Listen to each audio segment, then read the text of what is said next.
पहले शुरुआत बड़ी खबर के साथ। इस वक्त की बड़ी खबर आपकी स्क्रीन पर। बीजेपी के राष्ट्रीय अध्यक्ष JP Nadda corona positive. BJP के राष्ट्रीय अध्यक्ष JP Nadda corona positive. JP Nadda ने ट्वीट करके खुद के संक्रमित होने की सूचना दी है।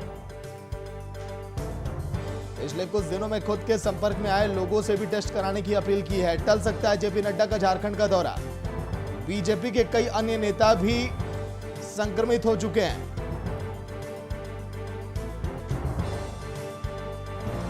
बड़ी खबर जो आप देख रहे हैं, झारखंड के दौरे पर जाने वाले थे नड्डा, लेकिन उनके कोरोना पॉजिटिव होने के बाद क्या उनका झारखंड का दौरा टल सकता है, यह भी अटकलें हैं। अब संवाददाता राजीव रंजन फोन लाइन पे पूरी जानकारी के साथ। राजीव, झारखंड के दौरे पर देखिए जेपी नड्डा जाने वाले थे, लेकिन इसके पहले वो कोरोना संक्रमित हो चुके हैं, तो ऐसे में अटकलें लगाई जा रही हैं कि दौरा भी अब टल सकता है। राजीव, देखिए, चूंकि जब ये पुष्टि हुई है कि भाजपा के राष्ट्रीय अध्यक्ष को कोरोना संक्रमित हो गया है और उन्हें कोरोना वायरस की पुष्टि हुई है, तो ऐसे में झारखंड का दौरा उनका टल सकता है, क्योंकि 3, 4, 5 जनवरी को उनको झारखंड आना था भाजपा के राष्ट्रीय अध्यक्ष को। और अब जब कोरोना पॉजिटिव हो गए हैं, तो ऐसे में जो संक्रमण की अवधि है वो कितने दिन तक रहेगी, कितनी जल्दी वो रिकवर करते हैं और उसके बाद क्या हालात होते हैं, उस पर डिपेंड करेगा। लेकिन वर्तमान में जो लग रहा है ऐसा कि चूंकि जल्द ही जनवरी का समय था और उनका जो कार्यक्रम प्रस्तावित था उसका समय था, तो ऐसे में अब ये दौरा चल सकता है। हालांकि झारखंड के नेताओं ने भी ये कामना की है और कहा है कि जल्द से जल्द वो स्वस्थ हो जाए, इनको लेकर प्रार्थना की है। लेकिन वर्तमान में जो स्थिति नजर आ रही है, इससे लग रहा है कि उनका झारखंड का दौरा रद्द हो सकता है। जी, लेकिन राजीव, बंगाल के दौरे पर जब गए थे अमित शाह, तो इस दौरान उन्होंने रोड शो किया, तो कई लोगों से मुलाकातें हुई, तो अन्य लोगों को भी जांच अब करा लेनी चाहिए, क्योंकि खुद ही अपील की है ये जेपी नड्डा ने। देखिए, जितने भी लोग संपर्क में आए हैं उन्होंने अपील किया है अपने ट्विटर के माध्यम से और सोशल साइट के माध्यम से। जितने लोग संपर्क में आए हैं उनसे, चाहे बंगाल के हो या दिल्ली के हो या और भी लोग हो, वो अपने कोरोना टेस्ट करवा ले, क्योंकि हो सकता है कि संपर्क में आने के कारण वो भी पॉजिटिव हो, लेकिन उनके संक्रमण की पुष्टि हो गई है कि वो संक्रमित हैं और जो उनका दौरा था वो रद्द हो चुका है और इसके साथ साथ उन्हें आराम करने की सलाह दी गई है। जी, चलिए, शुक्रिया पूरी जानकारी के लिए। लौट कर आऊंगा आपके पास।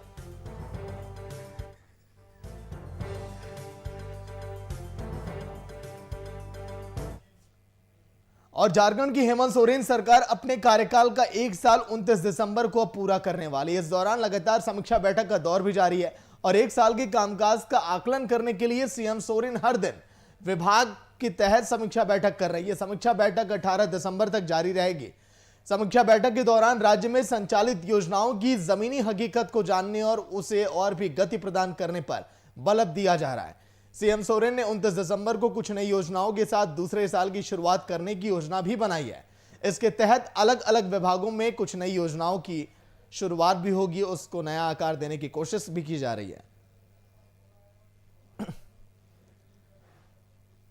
राजीव फोन लाइन पे फिर से जानकारी के साथ बने हुए हैं। राजीव, लगातार समीक्षा बैठक का दौर जारी है, लेकिन आगे क्या प्लानिंग की जा रही है, क्या रणनीतियां बनाई जा रही हैं? क्योंकि देखिए, विपक्ष लगातार हावी है कि 1 साल पूरा होने वाला है, लेकिन बेहतर काम नहीं किया है सीएम सोरेन ने। राजीव,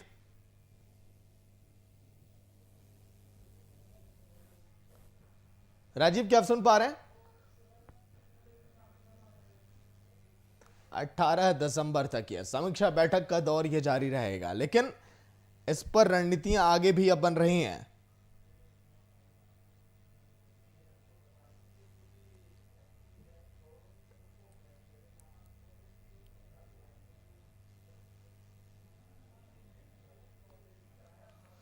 सीएम सोरेन की हर दिन विभागवार समीक्षा।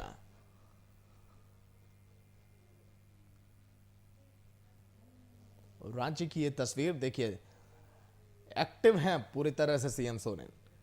ये लगातार बैठकें इसीलिए कि जिन भी दिग्गजों को जिम्मेदारी दी गई अलग अलग विभागों की, वो उस पर कितने खरे उतरे, धरातल पर उसकी क्या हकीकत रही, ये भी जानने की पूरी कोशिश में लगातार ये बैठकों का दौर। राजीव एक बार फिर से फोन लाइन पे। राजीव, लगातार बैठकों का दौर जारी है सीएम सोरेन की तरफ से, लेकिन आगे अब कैसे काम किया जाएगा आने वाले 4 सालों में, इस पर भी रणनीतियां बनाई जा रही हैं। राजीव,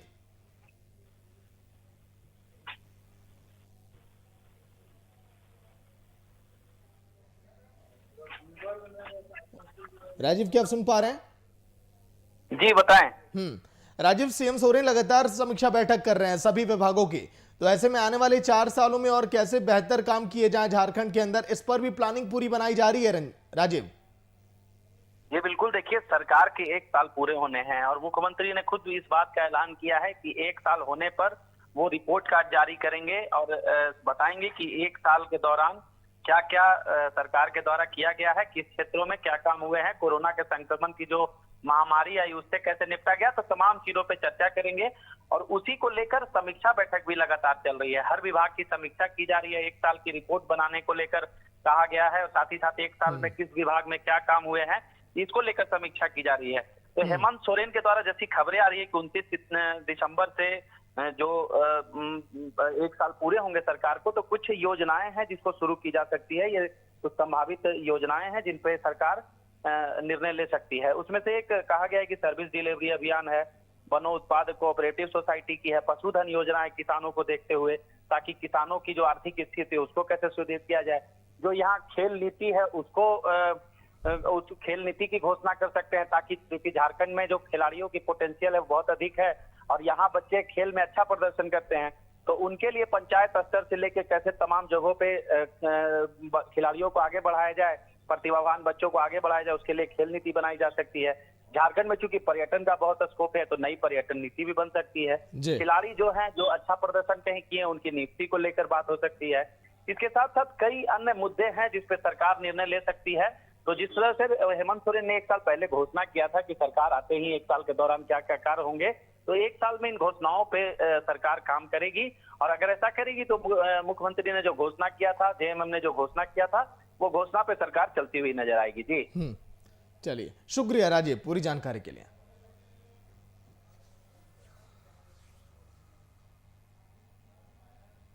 सीएम सोरेन की हर दिन विभागवार समीक्षा। द्रौपदी मुर्मू ने राज्य विश्वविद्यालय की क्षेत्रीय और जनजातीय भाषा विभाग के टीआरएल भवन का उद्घाटन किया। इसके साथ ही राज्य विश्वविद्यालय के बहुउद्देशीय परीक्षा भवन के सामने स्थित बास्केटबॉल कोर्ट का भी उद्घाटन किया गया। इसके उद्घाटन से राज्य विश्वविद्यालय के अब सभी 9 भाषाओं के विद्यार्थियों को अलग अलग क्लास में अब पढ़ाई करने का मौका मिलेगा। टीआरएल भवन का उद्घाटन, छात्रों को 9 भाषाओं का ज्ञान अब मिलेगा। द्रौपदी मुर्मू वहां पर पहुंची और उद्घाटन किया। राज्य की ये तस्वीरें, और ये भी एक अच्छी पहल, अच्छी शुरुआत है किया। संवाददाता करिश्मा सिन्हा फोन लाइन पे पूरी जानकारी के साथ। करिश्मा, टीआरएल भवन का उद्घाटन किया जिस तरह से राज्यपाल द्रौपदी मुर्मू ने, क्या सुविधाएं मिलेंगी लोगों को, बच्चों को कितना और मौका मिलेगा, इसमें बताइए करिश्मा। जी, आपको बता दूं कि पहले रांची विश्वविद्यालय में भाषा विभाग एक भाड़ा में चला करता था, लेकिन अब जनजातीय भाषा विभाग की टीआरएल भवन का उद्घाटन किया गया है, जहां 9 भाषाओं के विद्यार्थियों को अलग अलग क्लास में पढ़ाई का मौका मिलेगा। और आपको बता दें सागर कि 9 भाषाओं के विद्यार्थियों के लिए अलग अलग क्लासरूम की व्यवस्था की गई है, जहां विद्यार्थियों की संख्या बढ़ेगी। उसके बाद नए भवन बनाने का भी प्रयास किया जाएगा। सागर, चलिए, बहुत बहुत शुक्रिया करिश्मा पूरी जानकारी के लिए। छात्रों को 9 भाषाओं का यहां पर ज्ञान मिलेगा, एक अच्छी पहल, अच्छी शुरुआत है।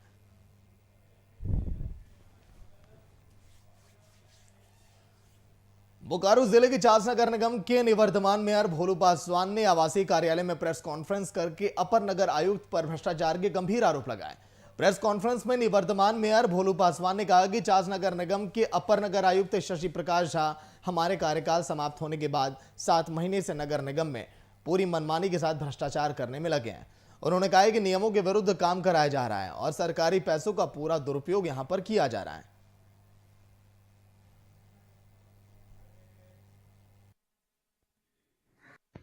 सारे आरोप पूरी तरह निराधार हैं और आज तक के इतने वर्षों की सेवा में कोई भी आरोप मेरे ऊपर नहीं है। और उन्हें शिकायत करना है तो वो शिकायत कर सकते हैं, बेशक शिकायत करने के लिए वे स्वतंत्र हैं, लेकिन शिकायत का जो तरीका अपनाया है उसके लिए हम उन पे मानहानि का मुकदमा करेंगे, क्योंकि फेसबुक के माध्यम से किसी फेस पे इस तरह से वो नहीं कर सकते हैं। और किसी भी लोक सेवक के विरुद्ध उनके बिना सक्षम पदाधिकारी की अनुमति के इस तरह का जो बयान देना है वो बिल्कुल हमें लगता है कि अब तो वो मेयर नहीं है, लेकिन मेयर पद को भी, कि गरिमा को भी वो ठेस पहुंचाता है। मुख्यमंत्री के पास अपर नगर आयुक्त का हम लोगों के कार्यकाल समाप्त होने के बाद अपर नगर आयुक्त ने पूरी मनमानी के साथ नगर निगम में भ्रष्टाचार किया है। इसकी पूरी साक्ष्य प्रमाण उपलब्ध है और ये सब प्रमाण लेके हम लोग माननीय मुख्यमंत्री जी के पास जाएंगे और अविलंब कार्रवाई की मांग करेंगे इनके।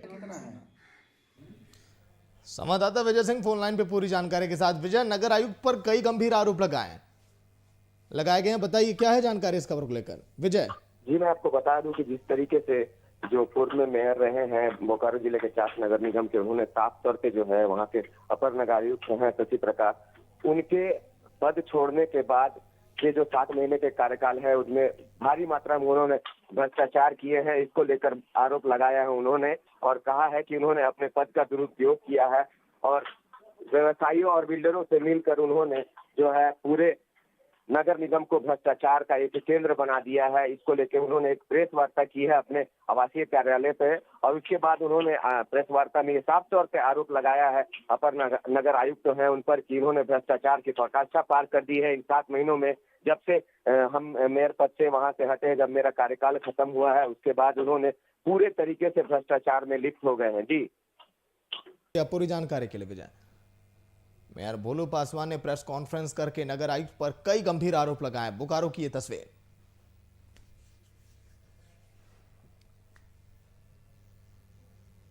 और बीजेपी विधायकों के आवास अब जबरन खाली कराए जाएंगे। दरअसल रांची भवन प्रमंडल के कार्यपालक अभियंता के पत्र के आलोक में रांची एसडीएम को पत्र भेजा गया था, जिसके बाद एसडीएम ने दोनों विधायकों से आवास खाली कराने के लिए दंड अधिकारियों की नियुक्ति की और आज एसडीएम के आदेश के बाद दोनों आवासों को खाली कराने के लिए मजिस्ट्रेट की अगुवाई में उसे खाली करवाया जाना है और दोनों विधायकों को दूसरा सरकारी आवास अलॉट हुआ है, लेकिन ये अभी भी पुराने आवास में ही रह रहे हैं।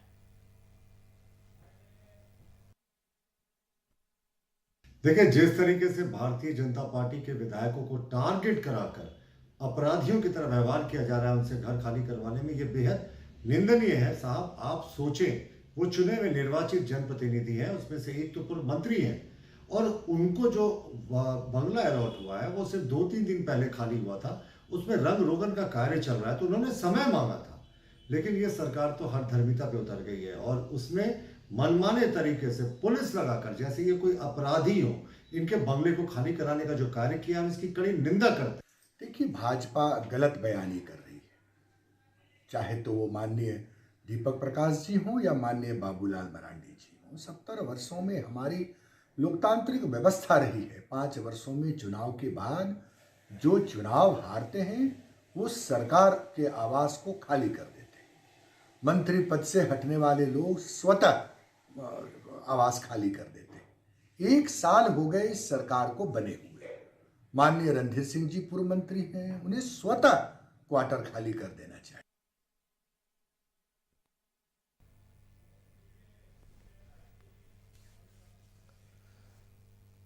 मोराबादी मैदान के बापू वाटिका में कोरोना काल में अनशन और धरने पर बैठे जैप अभ्यर्थियों की हालत अब गंभीर हो गई है। बावजूद इसके अभ्यर्थियों ने अस्पताल जाने से इनकार कर दिया। उनका कहना है कि जब तक उनकी मांगों को सरकार पूरा नहीं करती तब तक वो धरने पर रहेंगे।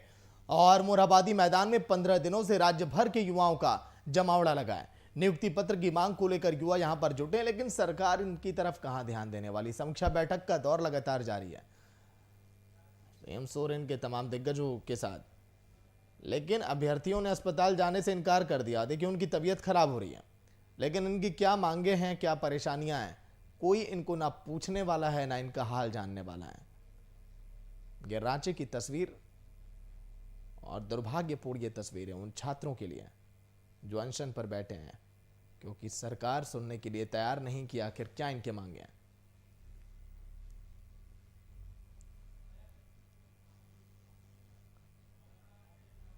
आशीष कुमार संवाददाता फोन लाइन पे। आशीष, अभ्यर्थी जिस तरह से बैठे अनशन पर, इनकी हालत देखिए गंभीर हो रही है, किसी की तबीयत खराब हो रही है, लेकिन क्या कोई हाल अभी जानने के लिए नहीं पहुंचा? कोई पूछा नहीं आखिर आप लोगों की मांगे क्या है?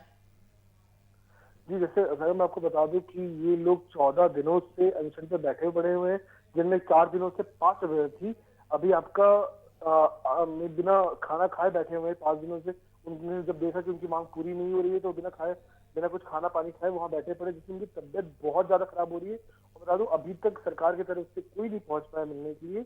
अभी जो लोग ये जिनके पास अपनी बात पहुंचाने गए हैं उन्होंने सुन लिया है, बट उस पर कोई कार्रवाई अभी तक नहीं हुई है। इसको देखते हुए ये 5 लोग अभी भूख हड़ताल पर बैठ गए हैं और देखना होगा ये कब तक वैसे रह पाते हैं। कितने दिनों से अनशन ये जारी है आशीष? जी ये बता दूं कि ये आपका 14 दिन हो गए हैं, आज मिला के 14 दिन हो चुके हैं। 14 दिन में कोई अभी तक जनप्रतिनिधि वहां पर नहीं पहुंचा इनके पास? नहीं, अभी नहीं पहुंचे। ये अपनी बात जहां तक पहुंचाने की उन्होंने पहुंचा दिया है, बट इस पे कोई कार्रवाई नहीं हो पाया अभी तक। चलिए, बहुत बहुत शुक्रिया आशीष। अस्पताल जाने से इनकार कर दिया अभ्यर्थियों ने, क्योंकि उनकी मांगे जब तक पूरी नहीं होती वैसे ही यहां पर डटे रहेंगे, उनका ये कहना। बोकारो जिले की चास पुलिस को एक बड़ी सफलता हाथ लगी है और पुलिस ने चोरी के एक पुराने मामले का खुलासा किया। 2 अभियुक्तों को गिरफ्तार भी किया है। पुलिस ने इनके पास से 6 लाख के गहने भी बरामद किए हैं। चोरी में शामिल चोरों की पहचान सीसीटीवी वीडियो के द्वारा की गई और इन्होंने पहले भी चास पुलिस ने इस मामले पर 2 लोगों को जेल भेज चुकी है। फिलहाल पुलिस अब आगे की कार्रवाई में अब जुटी है।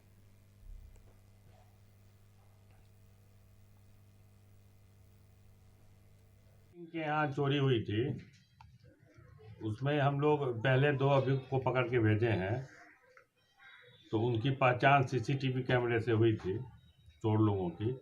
तो ये नेम्ड FIR हुआ था चारों पे सीसीटीवी पे पहचान के बाद। उसके लिए विक्रम सिंह ने एक पेन ड्राइव में वो वीडियो भी दिया है हम लोगों को, जिसके आधार पे 2 लोगों को गिरफ्तार कर पूर्व में जेल भेजा गया है। उसके पास से कुछ सामान मिला था, इसमें चोरी वोरी था, मगर वो डुप्लीकेट था और उनके घर का और भी साड़ी वाड़ी बरामद किया था। लेकिन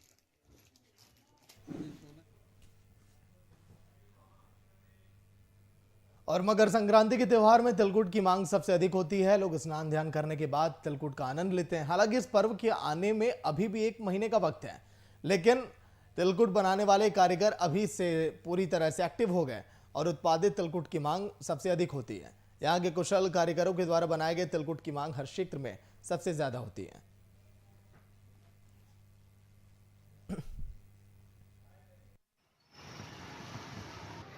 गया से कारीगर लाते हैं और गया से कारीगर लाने के बाद यहाँ पर हम लोग तिलकुट बनाते हैं। गिरिडीह में सब जगह सप्लाई करते हैं और यहाँ पर जो एक बार खा लेता है वो दोबारा भी आता है। तिलकुट हर एक प्रकार के यहाँ मिल जाएगा, जैसा आप चाहते हैं।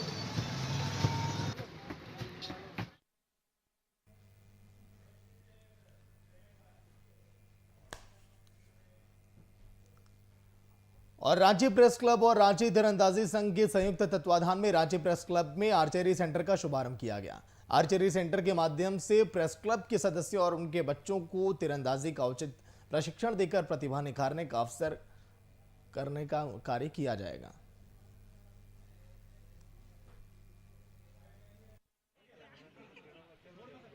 संघ रांची के संयुक्त तत्वाधान पर प्रेस क्लब परिसर में तीरंदाजी प्रशिक्षण केंद्र का शुभारंभ हुआ है। मैं सर्वप्रथम प्रेस क्लब के अध्यक्ष राजेश जी का और इनकी पूरी टीम का आभार व्यक्त करता हूं, जिन्होंने अपने दायरे से बाहर क्रिएटिव रूप से सीमित संसाधन में यहाँ के स्पोर्ट्स पर्सन के लिए, यहाँ के प्रेस क्लब के सदस्यों के और ऐसे बच्चे जिनके सपने स्पोर्ट्स से और खासकर आर्चरी से जुड़े हुए हैं, उनको एक स्ट्रक्चर देने का आज प्रयास इन्होंने किया है।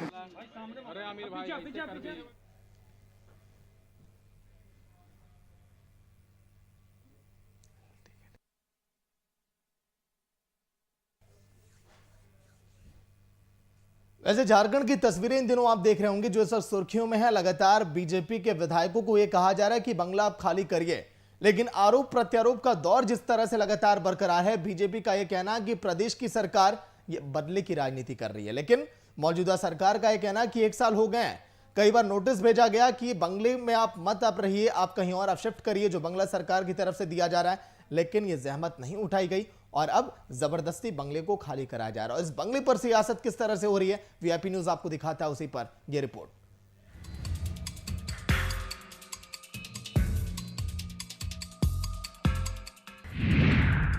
झारखंड में शुरू हुई बंगला पॉलिटिक्स। बंगला खाली कराने पर बीजेपी का दर्द।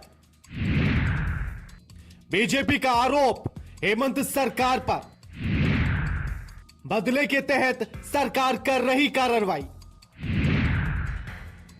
सरकार ने कहा राजनीति में शिष्टाचार की बात। सरकार की कार्रवाई की पहली गाज बीजेपी विधायक रणधीर सिंह पर गिरी है। प्रशासन दलबल के साथ विधायक जी के बंगला खाली करवाने के लिए पहुंचा। मजिस्ट्रेट ने भी कहा कि विधायक ने आवास खाली करने पर अपनी सहमति जता दी है। विधायक जी के बंगले पर पुलिस की कार्रवाई से गुस्साए बीजेपी प्रदेश अध्यक्ष दीपक प्रकाश भी वहां पहुंच गए और हेमंत सरकार पर बदले की कार्रवाई करने का आरोप लगाया है। साथ ही सरकार पर आरोप मढ़ने लगे। विधायक को नए आवास आवंटन नहीं हुआ है, इस बात का भी हवाला दिया गया। देखिए, जिस तरीके से भारतीय जनता पार्टी के विधायकों को टारगेट कराकर अपराधियों की तरह व्यवहार किया जा रहा है, उनसे घर खाली करवाने में, यह बेहद निंदनीय है। साहब, आप सोचें, वो चुने हुए निर्वाचित जनप्रतिनिधि हैं, उसमें से एक तो पूर्व मंत्री हैं और उनको जो बंगला अलॉट हुआ है वो सिर्फ 2-3 दिन पहले खाली हुआ था। उसमें रंग रोगन का कार्य चल रहा है, तो उन्होंने समय मांगा था।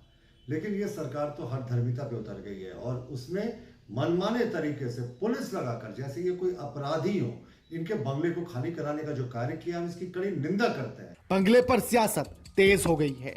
विपक्ष सरकार पर आरोप लगा रहा है। माननीय विधायक जी अब कहां रहेंगे?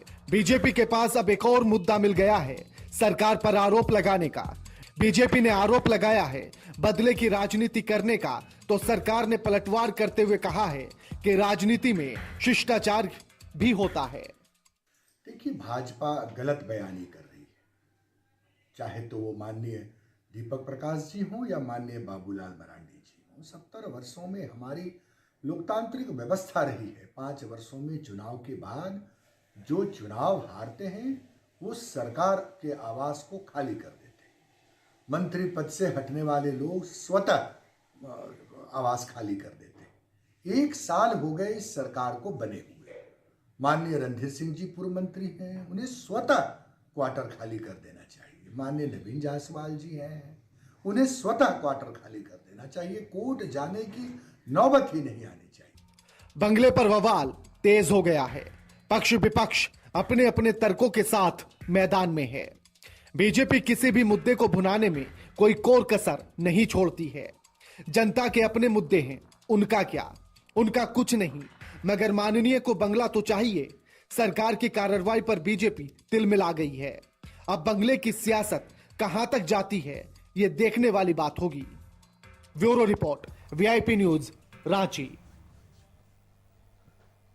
धनबाद की महत्वाकांक्षी योजना में से एक मैथन धनबाद जलापूर्ति योजना की स्थिति दिन प्रतिदिन दयनीय होती जा रही है। सबसे बड़ी बात तो यह है कि मैथन डैम से धनबाद पहुंचने वाला लाखों गैलन पानी सड़कों पर बह रहा है, लेकिन इसका सुध लेने वाला कोई नहीं है। इस पानी की बर्बादी की सबसे बड़ी वजह जलापूर्ति विभाग की उदासीनता, जो NH2 पर गोपालगंज के पास डैमेज वाटर पाइप को ठीक तक नहीं कर पा रही। नतीजन रोजाना लाखों गैलन पानी सड़कों पर इसी तरह बर्बाद होता है।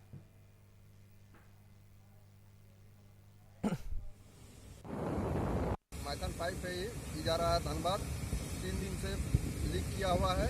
3 दिन से पानी लाखों लीटर लीटर पानी बर्बाद हो रहा है ना। ऐसे ही आदमी को पानी नहीं मिल रहा है पीने के लिए।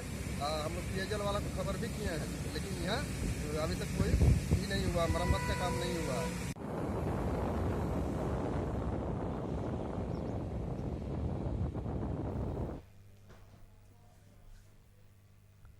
और गढ़वा में लगातार गांजे की खेती को लेकर पुलिस के लिए अब चुनौती बनी हुई है। लगातार पुलिस इसे लेकर अभियान भी चलाती है और गढ़वा एसपी को गुप्त सूचना मिली है, जिसके आधार पर जिले के कांडी थाना प्रभारी नीतीश कुमार ने पुलिस बल के चटनिया गांव में पहुंचकर सालों से फल फूल रहे गांजे की खेती को नष्ट किया। पुलिस को लगातार सूचना मिल रही थी कि इस इलाके में गांजे की खेती बड़े पैमाने पर होती है, इसमें कई लोग शामिल हैं। पुलिस ने ऐसे 3 लोगों को मादक पदार्थों की खेती करने के आरोप में गिरफ्तार किया।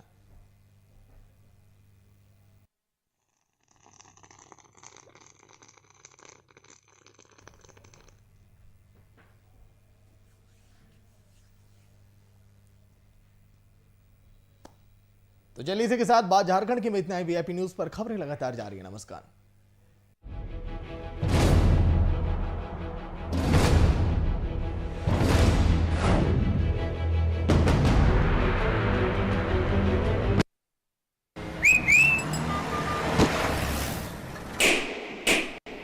अब इग्नोर नहीं करेंगे। नया खून है खोलेगा, इंडिया ग्लो करेगा।